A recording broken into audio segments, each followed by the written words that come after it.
The Radio Forest Podcast. Forrest, it's a TJ Miller. TJ, what's your cargo, buddy? What's your freight today? What are you carrying? How are you, sir? I'm doing really good. Thanks for calling in. New specials. Thank you. Smooth peanut butter, and you have your own peanut butter and your own hot sauce. How did you get into the food business? I mean, it's all coming. I want to be the Paul Newman of comedy. That's what I'm trying to get into. No salad dressing, just peanut butter and hot sauce. And soon, pickles is on the horizon. I did a Mucinex commercial, which I filmed it randomly in this guy's barn because I was visiting my mother-in-law in, middle of nowhere, Indiana. And it was just really interesting. I do the Mucinex commercial read. The guy says, "Oh my God, that was really funny." I said, "Oh, well, thank you very much." He goes, "No, I mean like really funny. It's never funny." And I said, "Oh, thank you so much." And he goes, "You want to see my pepper patch?" Okay. And yes. I had never been asked that by a man before, but I'm open, And so I said, "Sure, let's get into it." And it turns out that he was a hot sauce aficionado, and he made hot sauce. And so we became friends. He would send me a new idea for hot sauce every so often, and that was really cool. And then one day he said, "Would you want to collaborate on a hot sauce?" I said, "Oh my God, yes, of course." So that's how that started. We came up with 3 different flavors of the hot sauce. And after a while, the hot sauce was going so well, I said, "Well, you know what? I should do a peanut butter." And I found, coincidentally, another family business that did peanut butter in Indiana also. And so I collaborated with them, and I've got 3 flavors of peanut butter. I've got dark chocolate coconut. That one's for the ladies, for us. I'm sorry about that. And then cherry chocolate with real dried cherries, honey roasted peanuts, and milk chocolate. And then my favorite for sure is toffee crispy with toffee, milk chocolate, and Rice Krispies. So I just was into it. And then, how could I not name my debut album Smooth Peanut Butter, which is streaming everywhere right now on Apple Music, Amazon, Spotify. And, I'm really proud of it. It's like my first audio album. Did you ever listen to comedy albums growing up? Absolutely, yes. I remember I had Eddie Murphy Raw on cassette tape. So after my parents would go to bed, I'd sneak listen to it. I was just like dying laughing. And I had it on the back of a Guns N' Roses album. So if they saw it, it would say Guns N' Roses, but I knew side B was Eddie Murphy. Oh, that is so funny.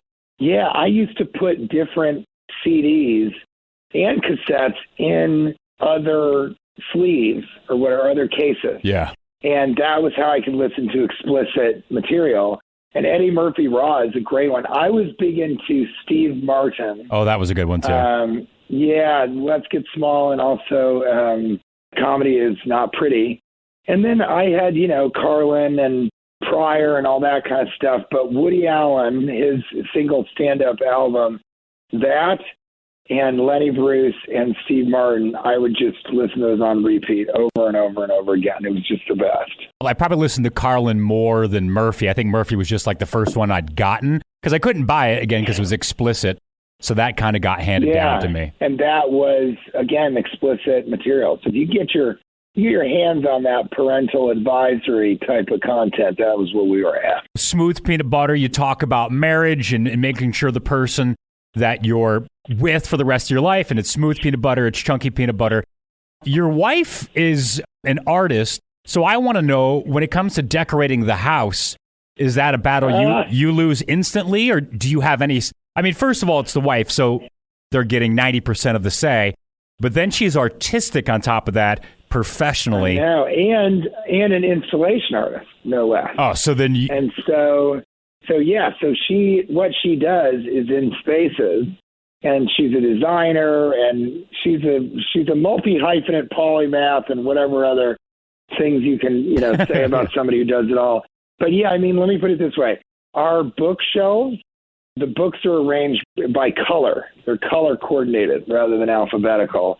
It's little things like that that make the house really its own thing. But right now, as we speak, she's organizing. And that's one of the things that I love about her the most. It's just she knows how to organize the key. The latest thing that she's done is we have lazy Susans all over the house. But yeah, I mean, I got to say, if I didn't like her style, then I probably would, there'd be more pushback. But I think the only thing that she gets frustrated with me about is I can tolerate a little bit more clutter than she can. But I'm trying to get it together. I'm trying to make it happen. And I'm assuming Gorbuger is not allowed in the house or set up in the corner somewhere. Not exactly. Yeah, I know. We got to keep him. We got to keep him where he usually is. Yeah. So he's in storage. Let me put it that way. You also have your own podcast, Cashing In, with TJ Miller. Now, I want to talk about podcasting. Quite a few years ago, I had heard that you were a part of Redbar. I'm a huge Redbar fan. Really? I've never heard him talk bad about you. Were you on the show? Were you a co-host of the show? Was it a Chicago thing? I don't really know back that Chicago far. Thing, man, I love this. I love these deep cuts, dude. It went back that far, but I was a Chicago guy, and so he had me on to co-host a couple of times. And yeah, that was when podcasts people were still going like, what is this? And so it was interesting to kind of to be there for the kind of origin of podcasts becoming something that people would really tune into and kind of be about it. So yeah, it was some sort of from the beginning. How did you come across it? I watch and listen to a lot of Redbar, and I don't know how some of the early episodes, you were in some notes of the shows, and I think he'd talked about you a couple of times, but it never trashed you. So then that got my interest. Like, so how is he tied to? I hadn't known the show forever, so I didn't know the early beginnings in Chicago. But I knew that you were part of it, and I'm like, I assumed that you knew him. Did you stay in touch? I mean, that was sort of a while ago. Oh, it was a while ago. I mean, it would have been in the mid-2000s, 20 years ago. But he was a cool dude. It's just, I think the other thing that he was one of the first, like, shock jocks of the podcast space, kind of. So there's a lot of conflict on there and a lot of people making fun of other people, and and he would get into spats and fights and all that stuff. But I think it was all sort of theater, it was very theatrical. But I think he always had love for me because I liked the show. I think I knew what he was doing. But boy, I haven't heard anybody talk about that in quite a while. So it's interesting. How did you come across it? Not to make this about your love of Redbar. I think just doing a deep dive in you and finding the names connected. But like I said, there was no story. It was just you were connected to Redbar and a co-host during the Chicago days. That's as far as I knew, and I couldn't get anything else, and that's why I was asking you. Like, I don't like to ask questions I already know the answer to. I like to find out, like, hey, I don't know the story of this. So yeah, well, and look, you brought up Gorbuger. It's like that's a deep cut as well. And Gorbuger it's one of my favorite things that I've ever done. We're going to reboot that as a video podcast, which I think would be perfect. And then we found out, we went to Viacom and they said, no, you can't do that. And we want, all of the money, and just kind of went on and on about it. And the backstory is that Gorbuger he's in a different dimension, has been taken prisoner by the evil empire Viacom. So he has to have his nephew Tregor figure this whole thing out. And I think, it's going to be great because it's a different puppet. It's just going to be a lot of fun to have people come on that show and do a video podcast unlike any other, because Tregor doesn't understand human beings at all really either.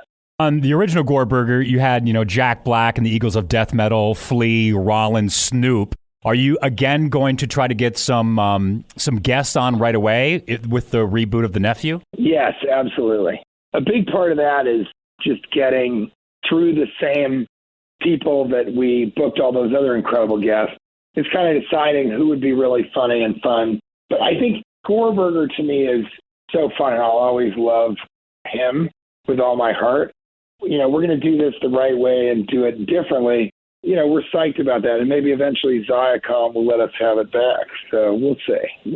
Well, it's TJ Miller. You've seen him in Yogi Bear 3D, Deadpool 1 and 2, Transformers, Emoji Movie, Big Hero 6. He's on the Crowdsourcer Tour, Dear Jonah's on YouTube, Smooth Peanut Butter, streaming now. We both got moved off the register at McDonald's for our lack of people skills. Are you serious? Yeah. Really? I did like 6 months, and they were like, hey, dude, we're going to move you back to the burgers. It's not going well. Yeah. I didn't even get the burgers. Oh, you got fries. I had to go to fries. I got fries. Yeah, I got burgers, so you can't even see me from the counter. They're like, yeah, if we could just move you back further. Yeah, further they were like, it's also a question of your style and your haircut. Fries was nice because it was the best thing to steal from McDonald's because they couldn't really keep track of it. Yeah. But I thought it was such a fascinating experience, and I didn't get to work there very long. I didn't either, yeah. Because I got hired to Second City, and I forget when I kind of gave notice to my boss, he was sort of like, yeah, that's the right decision. You don't have a future. McDonald's was like, please, that's probably smart. Yeah, seriously. Oh, God, I thought that was so funny. I can't believe we're both alumni of Mickey D's. We'll get a get-together going. We'll get a reunion class. We'll get everybody back. Where did you work in Idaho? No, actually, this was in northeastern Pennsylvania, close to the New York state border. Oh, wow. I love Boise. Oh, Boise, Idaho. That's what I say instead of any other expletive. I like it. I don't see us on the itinerary for the Crowdsourcer tour, but I believe Spokane, which isn't too far. So we could catch you on tour. Spokane's it's close to, just pop over to Coeur d'Alene. There you go. And get in that lake and then make your way to Spokane, Washington. I have a special right now called the Spokane Special on my YouTube, and it's pretty funny. I riffed an hour about Spokane and cut that down to 37 minutes. And I feel like Idahoans are the only ones that'll really get that, understand that. Yeah, exactly. Yeah, you've got some Coeur d'Alene name jokes in there, and that's a very Idaho thing. But TJ Miller, thanks for the call today. Smooth Peanut Butter streaming now. Check out his YouTube page. And good luck on the tour. You've got dates booked through the rest of the year. That's huge, man. Yeah, I'm so excited, man. Nice talking to you. Thank you so much. I love you guys.